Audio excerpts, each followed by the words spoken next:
আমরা মানুষ কতটা খারাপ হতে পারি, কতটা হিংস্র হতে পারি, কতটা জানোয়ার হতে পারি, কতটা পশুর মতো হতে পারি, এই ভিডিওটা না দেখলে তো আপনি বুঝবেন না।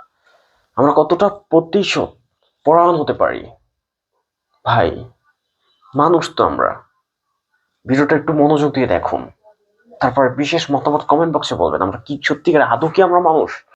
আমার বড় বাগান কোবায় না কেটে যদি আমারও কোবায় কাটতো তা আমার সহ্য হতো।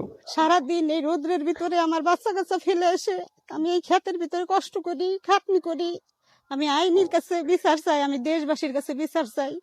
সদ্য কেটে ফেলা ডালে ঝুলে থাকা অপরিপক্ক বরইগুলো যেন আর্তনাদ করে কাঁদছে আর অভিশাপ দিচ্ছে মানুষ নামের অমানুষগুলোকে, যাদের হিংস্রতায় থেমে গেল গাছের জীবন, ভেঙে চুরমার হয়ে গেল এক কৃষকের স্বপ্ন।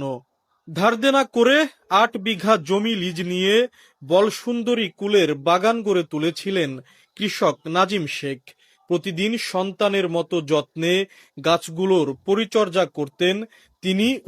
আমরা মানুষ কথাটা বলতে আমার লজ্জা হয়, ঘৃণা হয়, কারণ আমরা কতটা প্রতিশোধ পরায়ণ এই ভিডিওটা না দেখলে তো বুঝতাম না। এরকম প্রতিনিয়ত আমাদের বাংলাদেশে অহরহ ঘটনাটা ঘটে যায়। একজন কৃষক ভাইয়ের জীবন হয়তো ধ্বংসের পথে। সে কিস্তি নিয়ে, লোন নিয়ে তারপর একটা ক্ষেত করছে, একটা বাগান করছে। সেই বাগানে সবে মাত্র ফসল এসেছে, কিন্তু ভাই স্বপ্নটা ধ্বংস করে দিয়েছেন আপনারা। আজকের ভিডিওটা এই পর্যন্ত। ভিডিও ভালো লাগে শেয়ার করে সবাইকে দেখার সুযোগ করে দিবেন। ধন্যবাদ।